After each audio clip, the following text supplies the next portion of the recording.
bersara maksudnya tuan-puan ada kebebasan masa, kebebasan duit.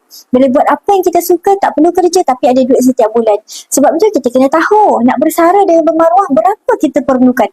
Contoh, kalau saya hidup selesa selepas saya bersara, saya perlukan RM5,000 setiap bulan perbelanjaan saya. Jadi dah buat kira-kira dah tuan-puan. InsyaAllah kalau panjang umur kajian menunjukkan tuan-puan lepas bersara kita ada 20 tahun. Riwayat kalau panjang umur tuan-puan. Dah kena buat kira-kira dah. Jadi kalau kita buat kira-kira sebulan kita perlukan RM5,000. Ni simple matematik je tuan-puan. Macam mana nak kira dana persaraan? Sebulan RM5,000 saya nak bersara dengan maruah. Saya nak ada dana persaraan yang cukup. Saya perlukan RM5,000 sebulan. Maksudnya kita kali dengan 12 bulan. Setahun perlu ada RM60,000. Kita kalikan dengan 20 tahun tuan-puan. Kalau panjang umur maksudnya tuan perlu sediakan 1.2 juta.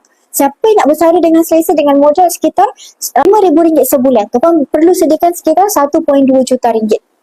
Okey, jadi cukup tak duit KWSP tu? Nampak cukup ke tidak duit KWSP tu? Sebab tu tuan-puan dah kena plan dana persaraan nanti macam mana. Anak-anak kita ni bukan exit plan untuk kita bersara nanti tuan-puan. Tidak Takkan nanti kita dah bersara tuan-puan hari ni bersara pencen esok nak kena buat resume pergi interview.